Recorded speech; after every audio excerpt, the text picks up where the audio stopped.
honourable guests, thank you for making me feel so welcome.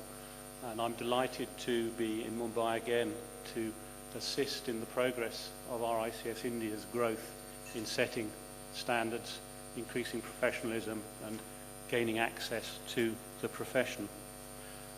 I've been asked in 10 minutes to cover the key trends in real estate for 2012 and beyond. I think most of you would accept that 10 hours might not be adequate, 10 minutes certainly isn't. So I'm just going to touch on one or two things from a European perspective, but hopefully with a global view. And I'm going to deal with 5. The first one I think one always needs to reflect on is demographics. But I want to link demographics to technical change and to aspiration. Because we all know the basic facts, and I hardly need to stand here and rehearse them for you. But within the overall field of demographics, there are concealed some enormous changes. We have, predominantly in the West, but also in Japan, declining birth rates. In some countries now, birth rates are below the natural reproduction rate. And we have dramatically aging populations, Japan leading the way, but many of the European countries following that path. We have aging populations in the West and in Japan whose only aspiration is to survive a little longer and to survive quite comfortably. As my late mother once said to me, when you're 70, 80 seems a long time away, and who wants to live to be more than 80? But when you're 80, 81 seems quite good. But within this population growth, we have a slowing growth forecast. So even though in India and in other countries, in China, the rate of growth is still very high, or high by some standards, that the acceleration is slowing, and we will, within the lifetime of many of this room, be perhaps looking at a more stable world population. Urbanisation is being covered later on, and I scarcely need to stand in Mumbai and talk about urbanisation. But within the demographic changes, we also have this rapidly emerging middle class. And a middle class not only that has economic power, but has real aspiration for more. To be upper middle class, to have more wealth, to own more, to invest in more. And it's these people I know that many of you in this room help to serve. These are an aspirational class, and it's real estate which can help meet the aspirations of these people. But I'd also like to link demographics to technological change. Because that does affect the nature of demand, especially for retail. And in the UK, some of you may know that we've just gone past the point where 10% of all retail sales are now online sales through the internet. And if you travel to England, if you travel outside London, if you travel to even some of the suburban parts of London, you see that there are retail properties which have been in demand for 100 years, which are now empty, and which will never be let again as a retail property. And that rate of change is accelerating. So in other economies, as they develop, that rate of change in retail, I believe, will be much faster than it has been in the UK and in the US. And if one touches just very briefly on the world of work, in the UK, teleworking is already reducing the demand for office space a little.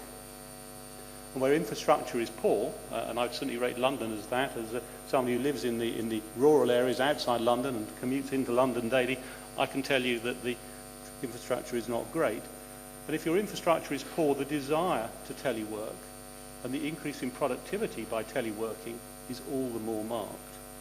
This not only changes the needs and the design of office space, but of course it also changes the needs and the design of the residential space from which people are now seeking to work.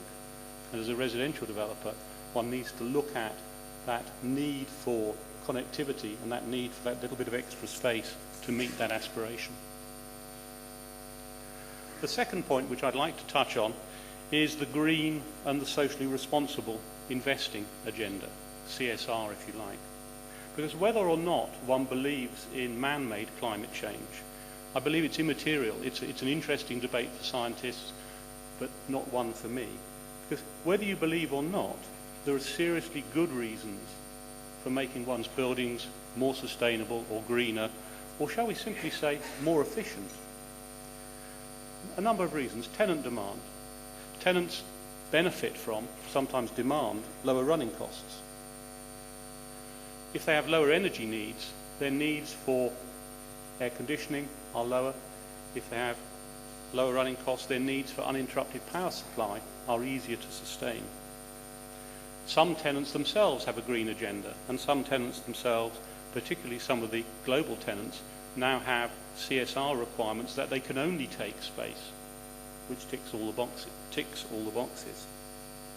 Now, investors, of course, follow the demands of tenants if they're wise, and investor demand focuses on a greener building, a more sustainable building, will have a broader market. More tenants will consider it. It will be an easier building to let. Voids in that building will be shorter. And if you have a green building, if you have lower occupational costs for the tenant, then the tenant is more likely to renew. And therefore your average, as I call it, your average dwell time, the average time spent in the property, will be longer. Now, lower running costs should, I think we believe, lead to higher rents. There is actually little evidence of that in the market so far. There's some signs that it is true, but it's not yet, I think, absolutely proven. But intrinsically, I think we would all believe it. Now, investors who are looking for prime properties, and I'm going to touch on that again in a moment, but prime properties now are automatically becoming to include the more sustainable buildings. And of course, some investors themselves have their own CSR policies, and if one is developing buildings for sale into that global market, then one needs to consider the breadth of the market and will the building tick the corporate social responsibility box. And finally, a topic which is not often discussed, certainly in Europe, is the obsolescence of buildings. And this is an increasing trend. There are those who would say obsolescence in the European markets has actually been there for 40 years, but has only been recognised as a part of the investment calculation in the last 10 or 15. I mentioned prime property, so prime property I would like to make my third point. Now, I call it the Western credit crunch. Some people are now calling it the great implosion or the great deleveraging, of which more in a minute, has led initially to a demand for more prime property. When there is more volatility, when there is more risk, there's a natural initial desire to seek safety and to seek safety in prime. But what is prime? And how long does prime as a label last? The best bit of prime, of course, is location, because locations rarely, I say rarely, but rarely go out of fashion. And so a prime location will tend to remain a prime location. But looking at my own home city, the City of London was regarded as a prime location. And indeed today people are still investing heavily in office buildings in the City of London because it's a prime location. And yet I could tell you, and many of you will know it, but in 25 years, rents in the City of London have not shifted. The rents today in the City of London are the same as they were 25 years ago. Now, why is that? The City of London is no less attractive. But of course, we now have a new City of London, a mile down the Docklands Light Railway and along the Jubilee Line in Canary Wharf. So although the location of the City of London is still prime, its rents have not moved, its values have not moved in 25 years. Why? Because somebody created a new prime location alongside it. Admittedly, the first two people doing it went bust, but the third one has reaped the benefits. So location is almost always prime, but one must still look at one's competition. The type of building can be considered to be prime. Now, I mentioned that under sustainability, so I won't dwell on it, but I would simply remind you that technology changes at an ever-increasing rate, and so one must monitor one's buildings to are they still prime? Are they going to stay prime? In some investment markets, the tenant profile is part of the prime calculation. And certainly in the old UK market, the tenant and the length of the lease was an important part of that. But No, the UK system that some of you will have known, where leases were 25, 30 years, fixed, upward only rent reviews, no ability for the tenant to break the lease. Now, they were considered to be prime. In the UK, the average lease length is now 7 years, not 25 years, so that has disappeared. And in any event, it was a joke which I often told and was very rarely laughed at by my commercial clients, that if you owned a prime building because it had a very long lease to the tenant, the only thing you had to do for it to become secondary was to wait, because as the lease length fell, so the building became less and less prime as time went by. Now, after the credit crunch, the initial response, as I said, was for many investors to move into prime. That has pushed prices up. It's pushing prices up has reduced yields. And I think one must really today question, especially in a world of higher finance costs, higher base rates, greater margins, are some of the growth assumptions made when people are buying prime really justified by the underlying economies in which these buildings are located? Now, the last 2 points I'll touch on quickly are globalization and the macroeconomic trends, and I'm going to put the two together to save time. The ease of trading and the 24-hour trading environment which we now live in has resulted in huge global capital flows that many of you have seen. Now, these flows are negating the previously sought benefits of diversification. Many of us who studied investment some years ago were taught about the benefits of diversification. Now, global capital flows have almost wiped those out, and in fact there is now enormous correlation between all of the different markets. So if we're not going to see global capital moving for diversification reasons, there has to be an attraction for it to go somewhere else. And where there is a lack of data, or where there is a perceived lack of transparency, the risk premium required is raised, and in some countries it's raised enormously.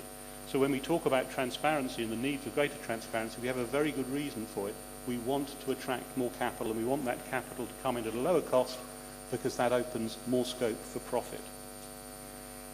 I hope I'm allowed to use the word profit. I think perhaps I am. Now, in the US, we're seeing the start of a recovery, and that's welcome. But it's a recovery from a low base. It's a recovery in a weak economy. It's a recovery which will still be derailed by the upcoming election. Whether the US will go for the devil they know, rather than the variety of devils that are being paraded in front of them through the primaries at the moment, I don't know. I'm not sure it will make a huge difference. But whichever side wins, it still has to deal with the deficit, not only the structural deficit of all the money that they have borrowed, but also the deficit of trade, which successive governments have looked at and thought too hard to deal with and have ignored, and so the situation has got worse. I don't know that it can carry on being ignored for much longer. The one bright spot that they have, unless the environmentalists are right, is that the US requirement for imported energy is falling dramatically, partly through energy efficiency and partly through the shale oil and shale gas and shale oil, which is known as fracking. I suspect most of you, I'm sure you've all seen that. The environmentalists think it's terrible, but of course the government thinks it's great because it's increasing enormously their production of homegrown energy.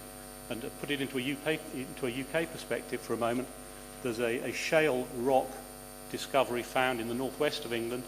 For those who had the misfortune to go to the town of Blackpool, many of us think that Blackpool could easily be demolished and they could turn it into an oil refinery. It would be a good, much better use of the land.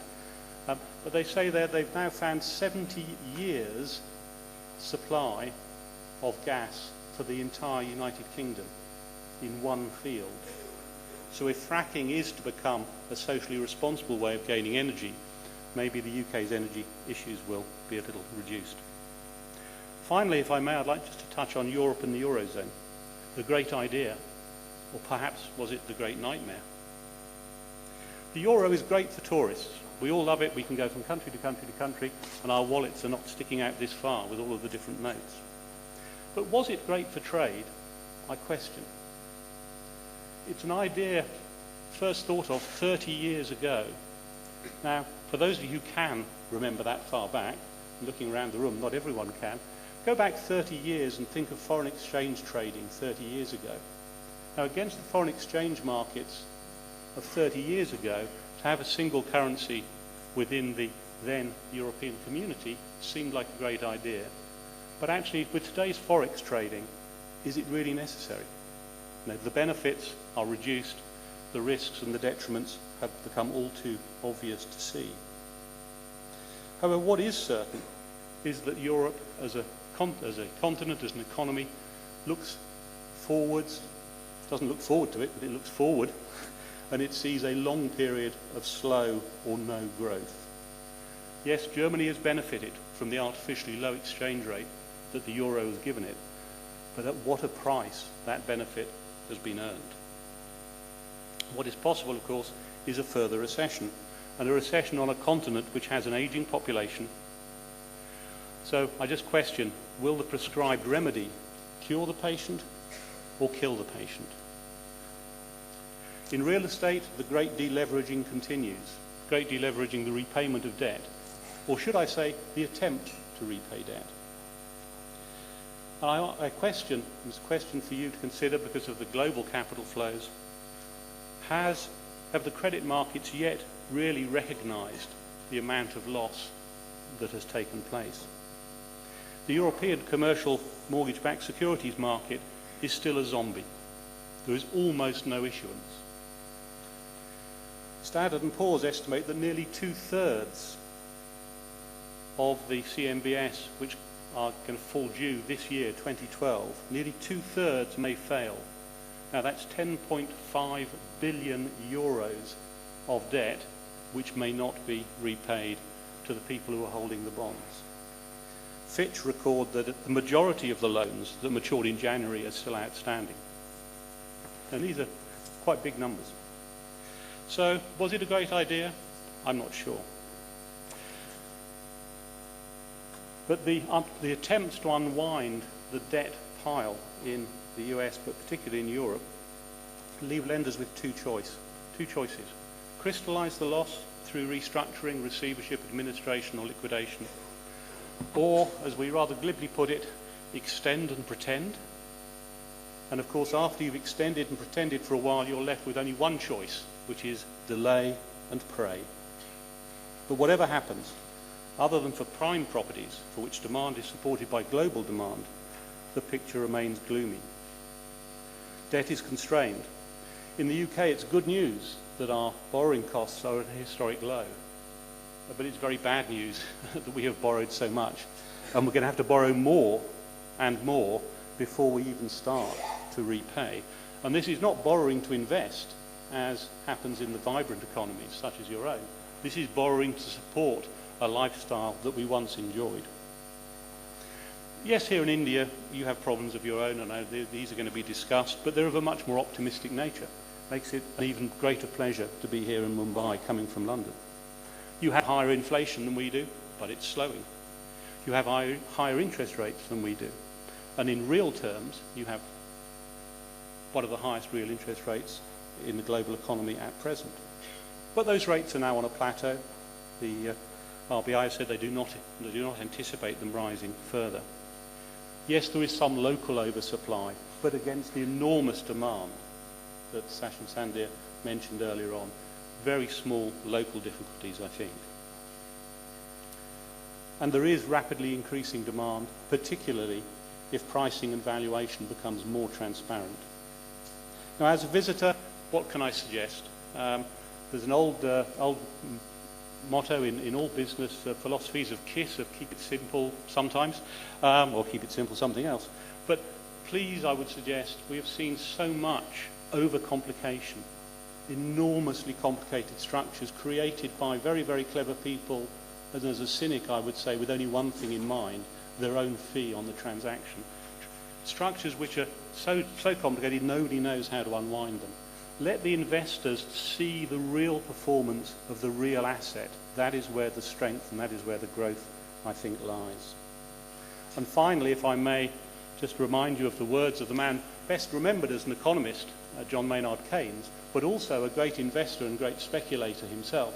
And after he lost his first fortune and started rebuilding his second fortune, He'd said to another investor, and many of you will know his words, but they ring true today: remember that markets can stay irrational longer than you or I can stay solvent. Thank you.